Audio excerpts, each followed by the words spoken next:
देखना, एक दिन आप डॉक्टर ही नहीं, बहुत अच्छी सिंगर भी बनिएगा।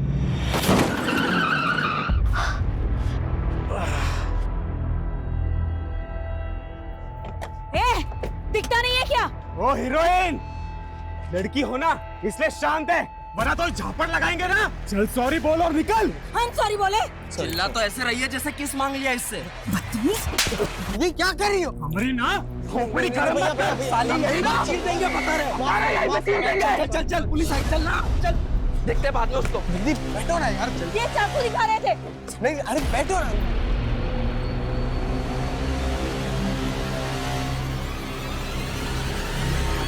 कहाँ उन मवालियों की मुंह लग रही थी? उन्होंने हमसे बदतमीजी की। अरे उनका तो काम ही वही है, जुआरे है वो लोग। पीछे कंपनी बाग में इतना बड़ा ग्रुप है उन लोगों का। ये तो हवलदार आ गया, वरना 2 मिनट में पूरा गैंग खड़ा कर देते। हम ना फ्रस्ट्रेट हो चुके हैं सुमित, कुछ सही नहीं हो रहा है हमारे साथ। शांत हो जाइए दीदी, सब ठीक हो जाएगा। पहले तो अपना हुलिया सुधारिए, घर पे सब वेट कर रहे हैं आपका।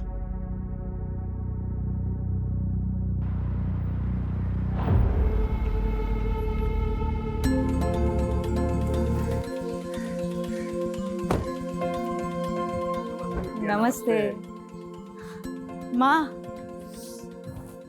कैसे हैं आप? हम अच्छे, तुम कैसी हो? हम भी ठीक है। वेलकम होम बेटा, वेलकम। कैसे हैं पापा? हम बहुत अच्छे हैं। ये क्या, आपने फिर से शर्ट के बटन ऊपर नीचे लगा लिए? अरे माँ बाप ही मिलते रहोगे या अपने बुआ को भी मिलने दोगे ऋचा से? नमस्ते बुआ। सिर्फ नमस्ते। चाइना से क्या लाई हो हमारे लिए? सॉरी बुआ, हमको तो लगा आपको चाइना का माल पसंद ही नहीं है। आओ बेटा अंदर चलो। हाँ चलो। आज हमको बहुत ही गर्व महसूस हो रहा है कि हमारी बेटी चाइना से डॉक्टरेट करके वापस हिंदुस्तान आ गई। अब हम सब लोग इसको ऑफिशियली तौर पर डॉक्टर ऋचा मिश्रा कह सकते हैं। ये सब तो ठीक है संजीव, लेकिन हमारे मन में एक शंका है। कैसी शंका दीदी? ये जो डॉक्टर की डिग्री ऋचा लाई है ना चाइना से, वो भी कहीं चाइना के माल की तरह फर्जी तो नहीं है?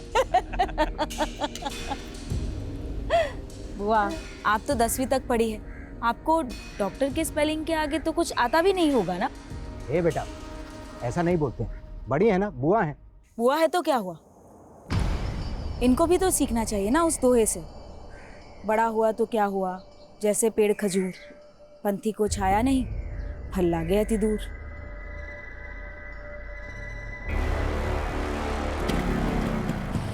चलो बाय पिंकी, बाय। अरे काहे अब तक मुंह लटकाए बैठी है? हाँ, अरे हम बुआ भतीजे में तो ऐसे चलते रहता है। संजीव तुम टेंशन मत लो, हम जानते हैं ना, बिल्कुल अपनी माँ पे गई है। क्यों डॉक्टर ऋचा? Good night.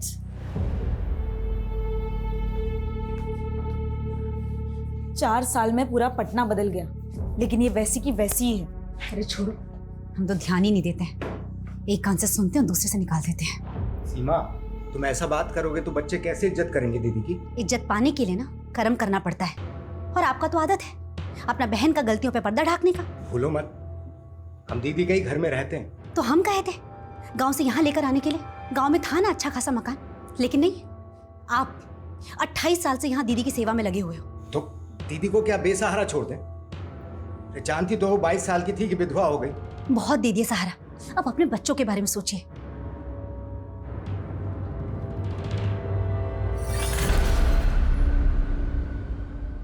यार वही 28 साल पुरानी कहानी फिर से। ये बुआ जी को तो झेलना ही पड़ेगा। बस जो सोच के आया है ना, वो ठीक से हो जाए, बाकी सब तो देख लेंगे।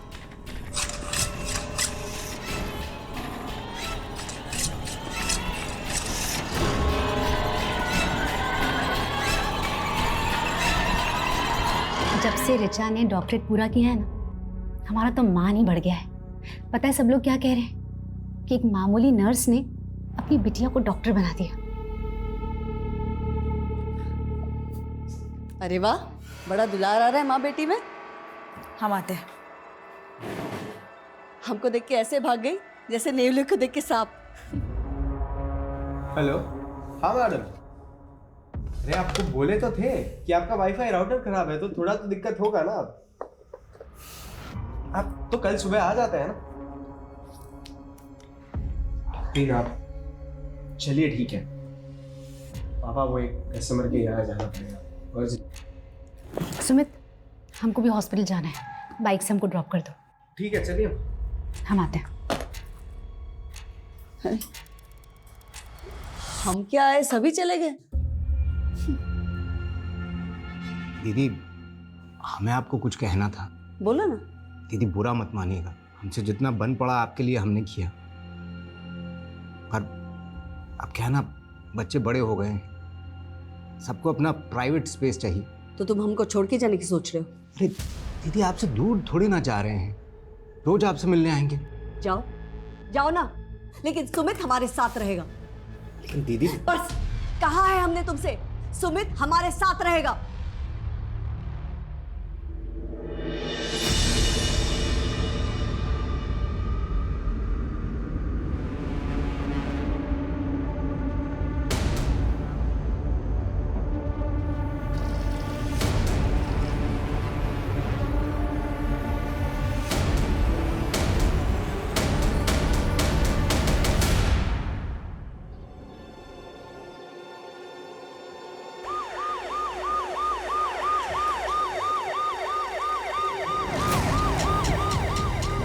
आइए सर।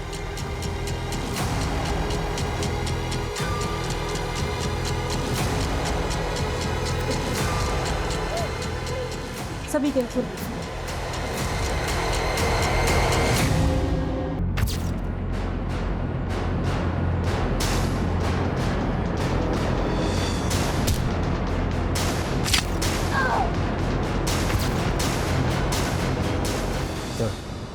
पैरों के निशान को देख के लगता है कि 2 से ज़्यादा लोग होंगे। कोई गैंग तो नहीं? अगर कोई गैंग था तो घर में दाखिल किस मकसद से हुआ होगा? क्योंकि घर की हालत देख के लग नहीं रहा कि कोई लूटपाट हुई है। फुटमार्क्स घर के मेन डोर की तरफ जा रही है, तो क्या वो मेन डोर से घर में दाखिल हुए? सर कुछ समझ में नहीं आ रहा, किसने हमारे भाई के परिवार के साथ ऐसा किया होगा। आप भी यहीं रहती हैं? जी सर, हम वो लास्ट वाले रूम में रहते हैं, हमारे भाई का परिवार बाकी के सारे रूम में रहता है। रात को आप कहाँ थे? सर अपने रूम में थी, सो गई थी सर। तो इतना कुछ हुआ, आपने कुछ देखा नहीं, कुछ सुना नहीं? सर आपने घर में चेक किया कोई कीमती सामान, ज्वेलरी या कैश मिसिंग हो? आपने फैमिली को आखिरी बार कब देखा? कल रात को सर, हमारी भाभी नाइट शिफ्ट के लिए जा रही थी हॉस्पिटल में, सुमित उन्हें छोड़ने गया था। लेकिन घर के अंदर तो 3 ही लाशें। आपका भतीजा सुमित कहाँ है? क्या वो नहीं था? हमें तो लगा उन्होंने सुमित को भी। आपने सुबह से सुमित को नहीं देखा? सर अपनों को मरा हुआ देखा जाता है क्या? हमारी सांसें ही भारी हो गई थी, हम तो बेहोश ही होने वाले थे, तो हमारे माली ने हमें संभाल लिया।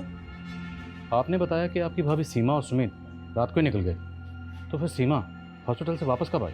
हमें नहीं पता। सीमा कौन से हॉस्पिटल में काम करती है? Saint John. आपका भतीजा सुमित करता क्या, और कल रात को वो कहाँ गया था? सर वो वाईफाई का काम करता है, लोगों के घर में इंटरनेट कनेक्शन लगाता है। कल भी किसी क्लाइंट का कंप्लेंट कॉल आया था उसे, इसीलिए वो चला गया। फोन लगाइए जरा सुमित को। The number you are trying to call is currently switched off. Please try again later. Switch off आ रहा है।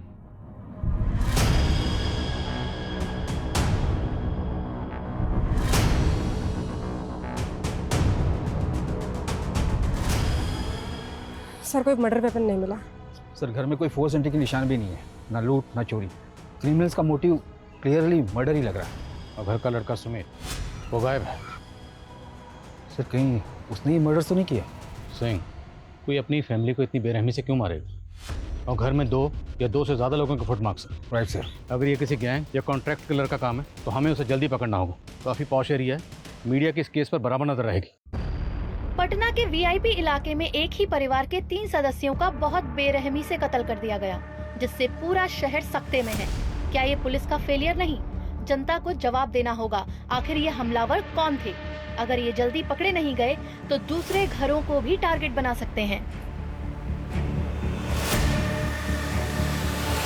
सर हमें सर हमने सुमित की माँ के हॉस्पिटल में चेक किया। सुमित ने अपनी माँ को वहाँ रात 9 बजे ड्रॉप किया था, लेकिन उसकी माँ रात को 1 बजे अचानक नाइट शिफ्ट बीच में छोड़कर चली गई। क्यों? सर सीमा की कलीग का कहना है कि उसके घर से एक इमरजेंसी कॉल आया था और ये कॉल उसके हस्बैंड का था। ऐसी क्या इमरजेंसी थी? सर क्राइम सीन पर किसी भी विक्टिम के फ़ोन भी नहीं मिले। समझ में नहीं आ रहा है कि संजीव ने सीमा को कॉल क्यों किया था रात 1 बजे। उस रात सुमित को भी उसके किसी कस्टमर ने कॉल किया था ना? हाँ सर, उस कस्टमर से भी बात हुई मेरी। उसने बताया कि सुमित रात 11 बजे अपना काम खत्म करके वहाँ से चला गया। तो क्या उसके बाद सुमित घर वापस आया होगा? सर मैंने सुमित के बारे में इंफॉर्मेशन निकाली तो पता चला मुरारी नगर थाने में 2 साल पहले उस पर अबैटमेंट ऑफ सुसाइड का केस फाइल हुआ था। सर 2 साल पहले की बात है। शंकर नाम के एक आदमी का भी इंटरनेट कनेक्शन का बिजनेस था। उसके छोटे भाई संकेत ने सुसाइड किया था। सुमित पर आरोप था कि उसने शंकर के क्लाइंट्स हथियाने शुरू कर दिए थे। इसी वजह से उन्हें बहुत नुकसान हो रहा था और इसीलिए संकेत ने सुसाइड कर लिया। सर केस में कुछ दम नहीं था, इसीलिए सुमित बरी हो गया था।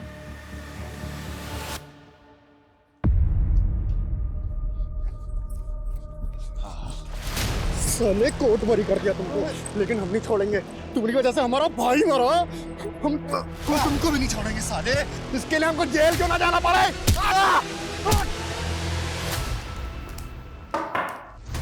जी शंकर। हाँ जी। सुमित मिश्रा के बारे में बात करनी है। उसके बारे में हमसे क्या पूछेंगे?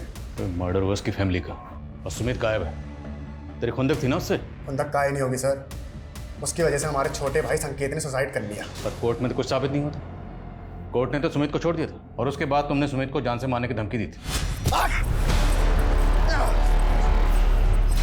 साले घर में घुस के मारेंगे, जान से मार देंगे। सुमित को नहीं मार पाया तो उसकी फैमिली को खत्म कर दिया और सुमित को गायब कर दिया। क्या सबूत है आपके पास? चल थाने में दिखा दे। लेके आओ जरा से। अरे क्या गुंडई है, क्या बदतमीजी है।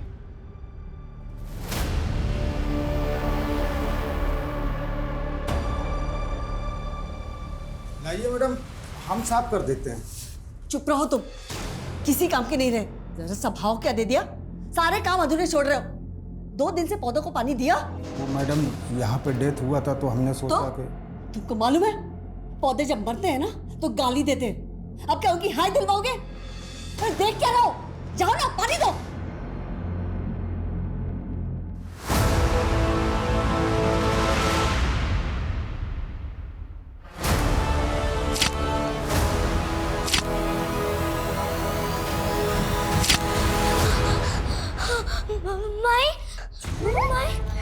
क्या हो गया छोरे?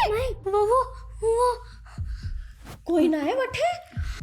माई जल्दी बंद कर, नहीं तो बेहतर घुस जा।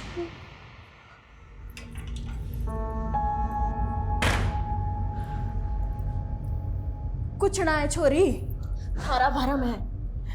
माई बहुत बुरा है वो, मार डालेगा मारे को। कुछ ना होगा लाडू, चिंता मत कर। थारी माई है ना, कुछ ना होगा थारे को। ये संजीव मिश्रा प्रोफेसर था, 1 साल पहले रिटायर हुआ। उसकी बीवी 20 साल से वर्किंग वुमेन थी, तो दोनों मियाँ बीवी के मिला के अच्छी खासी इनकम होगी। फिर भी ये दोनों संजीव की बहन के घर पे रह रहे थे, जबकि पटना में खुद का घर है, लेकिन वो घर इन्होंने किराए पे दे रखा। आखिर ऐसा क्यों? सर संजीव की बहन काफ़ी छोटी उम्र में विधवा हो गई थी और इनके आपसी रिश्तों में अभी तक कुछ बुरा सुनने को नहीं मिला है। शंकर की क्या अपडेट है? सर इंक्वायरी चल रही है, लेकिन उसे सिर्फ शक के बिना पर और अंदर नहीं रख सकते। जाने दो उसे, लेकिन नजर रखो, हो सकता है उसी ने सुमित को जानबूझ के गायब किया हो ताकि हमारा शक सुमित पे बना रहे। जी सर। सर काम है। सर हमें बताया गया था कि रिचा मर्डर से 2 दिन पहले डॉक्टरेट करके चाइना से वापस आई, लेकिन सर उसका सीडीआर कुछ और कह रहा है। सर रिचा का फ़ोन पिछले 6 महीने से पटना में ही एक्टिव था। मैंने इमिग्रेशन डिपार्टमेंट से कंफर्म किया, वो 6 महीने पहले ही पटना आ गई थी। यस सर, लेकिन वो 14 तारीख को अपने घर गई थी और 2 दिन बाद उसका उसकी फैमिली के साथ कत्ल हो गया।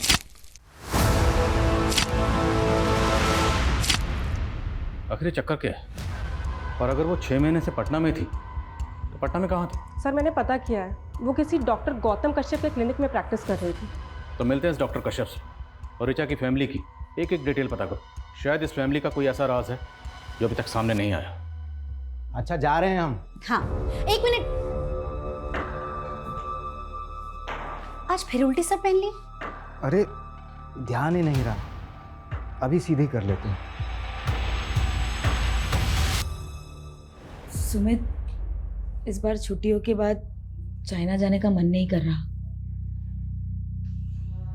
क्या बात कर रही हो दीदी? अभी तो 1 पूरा साल बचा है, फाइनल एग्जाम्स नहीं देनी आपको?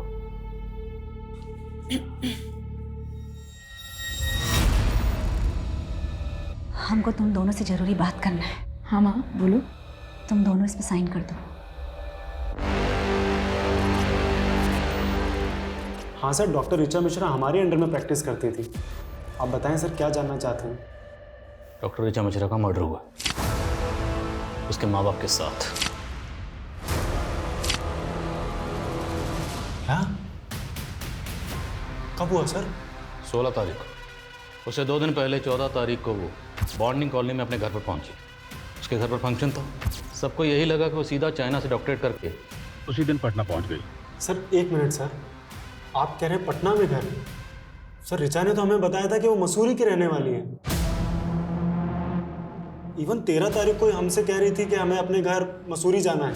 लेकिन सबको तो यही लग रहा था कि वो चाइना से डॉक्टरेट करके आई है। आपके यहाँ कब से प्रैक्टिस कर रही थी? सर यही कोई 6 मंथ से। उसने हमें भी कहा था कि हम चाइना से डॉक्टरेट पढ़ के आए हैं, और उसे अपॉइंट करने से पहले हमने उसकी डिग्री और डॉक्यूमेंट्स भी चेक किए थे। तो आपके पास उस डिग्री और डॉक्यूमेंट की कॉपी तो होगी? जी सर। डॉक्टर ऋचा मिश्रा की sir degree. Sir even joining के बाद उसने हमसे ये भी कहा था कि पटना में उसके पास रहने के लिए कोई जगह नहीं है, तो हमने यहीं क्लिनिक पे एक शेल्टर प्रोवाइड करवा दिया था। तो मतलब ऋचा ने झूठ बोला? हमें तो टैलेंटेड लगती थी सर। और आजकल तो स्टूडेंट सर यूक्रेन, चाइना और रशिया जैसे कंट्रीज़ में जाकर मेडिसिन डिग्रीज ले लेकर आ रहे हैं, तो हमें यही लगा था कि वो भी जेन्युइन होगी। तो आपने ऋचा को ना सिर्फ नौकरी पे रखा बल्कि रहने की जगह भी प्रोवाइड करवाई। तो अकेली लड़की देखकर सिर्फ मदद की या फिर मदद से ज़्यादा कोई मेहरबानी की? सर आप कैसी बातें कर रहे हो? हमारा सिर्फ प्रोफेशनल रिलेशन था और कुछ नहीं था। हमें तो खुद समझ नहीं आ रहा कि उसने हमसे झूठ क्यों बोला। छुरी बहुत बड़ी गलती की मैंने थारे को अंग्रेजी दवा देख के। ये अंग्रेजी डॉक्टरों को मालूम ना है, थारा मगज खराब रहा है। थारे को भूत प्रेत दिखे हैं। ये नुस्खा हमारे पूर्वजों का है। थारी माई ने इस काड्डे में मंत्र फूक दिए हैं। अब देख थारा भूत कैसे छू मंतर हो जाएगा। डर मत छोरी, आजा उठ।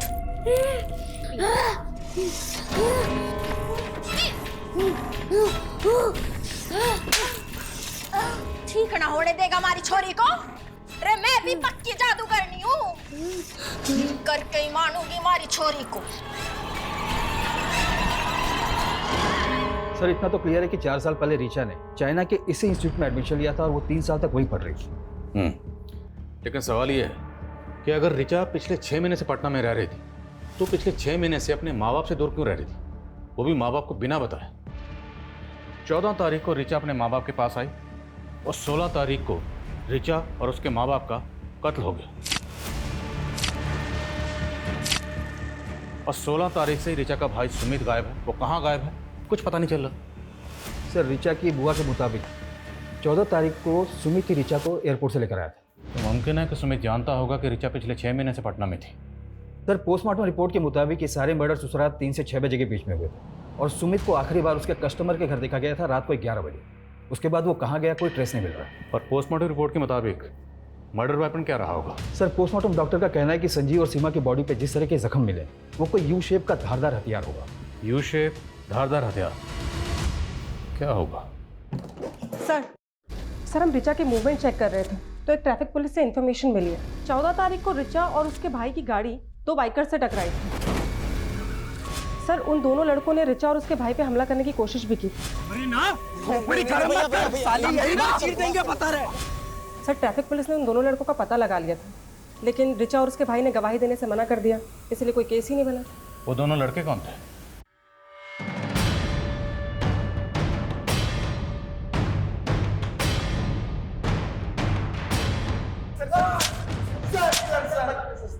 सर हमने किसी का मर्डर नहीं किया सर। हम तो बस वहाँ पे चोरी करने गए थे सर। चोरी करने गए थे? हाँ सर, वो भी उस लड़की के कहने पे। कौन लड़की? ऋचा, वो डॉक्टर।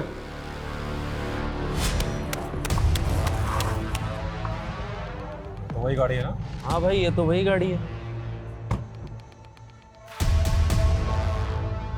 तू यहाँ क्या कर रही है? तुमसे दोस्ती करने आए हैं। दोस्ती? हमारा एक काम करोगे? उस काम के लिए हम तुम्हें पैसे भी देंगे। सर उसने बोला था कि 16 तारीख की रात को उसके घर पे जाकर सोने और कैश के साथ साथ उसकी डॉक्टर की डिग्री भी चोरी कर लेना। लेकिन सर हम जब वहां पहुंचे तो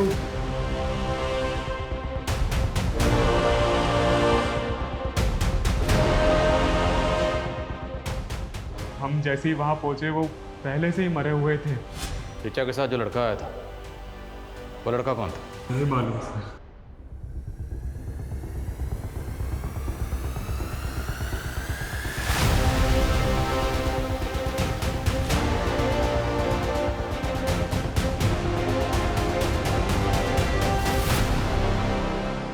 सर इन लड़कों पर यकीन तो नहीं किया जा सकता, लेकिन ऋचा के बारे में जो बातें अब पता चल रही है वो इनकी कहानी पे यकीन करने पे मजबूर कर रहा है सर। पर सवाल ये है कि ऋचा अगर वाकई अपनी डिग्री चोरी करवाना चाहती थी तो क्यों, किस मकसद से? सर हो सकता है वाकई ये दोनों किसी के कहने पे कहानियां बना रहे हो, शायद शंकर। ये दोनों किसी लड़के का भी जिक्र कर रहे हैं जो ऋचा के साथ था। वो लड़का कौन होगा?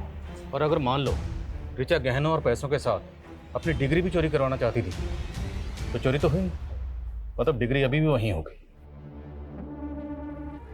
कमरा जो है ना 20-25 साल से ऐसे ही है, वास्तु दोष है उस कमरे में। 20-25 साल? और 20-25 साल पहले ही तुम्हारे पति की मौत हुई थी। कहीं वो कंकाल तुम्हारे पति का तो नहीं? क्या बोल रहे हैं सर?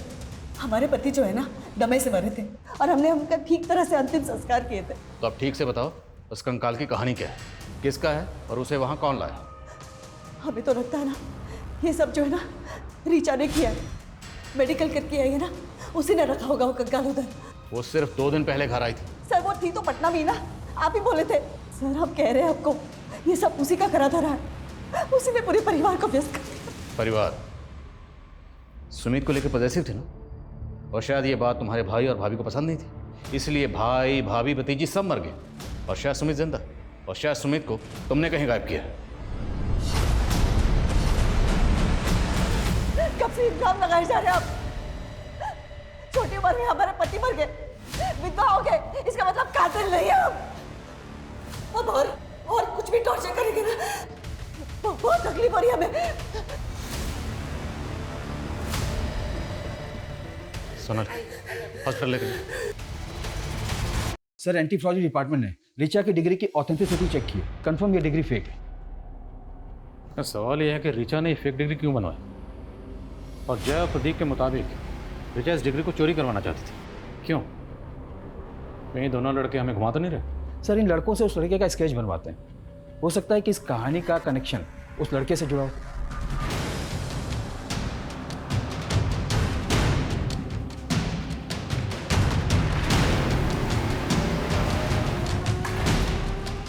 चल खाना खा ले।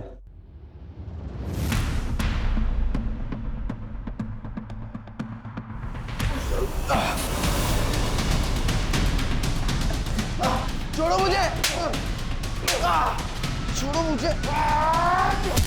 ताज्जुब की बात यह है कि ऋचा जैसी साधारण लड़की ने एक इंटरनेशनल यूनिवर्सिटी की सिर्फ फेक डिग्री नहीं बनवाई, बल्कि इस डिग्री की बुनियाद पर वो डॉक्टर कश्यप के यहाँ प्रैक्टिस भी कर रही थी। जाहिर सी बात है ऋचा ने ये डिग्री किसी फेक डिग्री बनाने वाले गिरोह से बनवाई हो। तो सर आपको ये लग रहा है कि ये सारे मर्डर्स फेक डिग्री की वजह से हुए?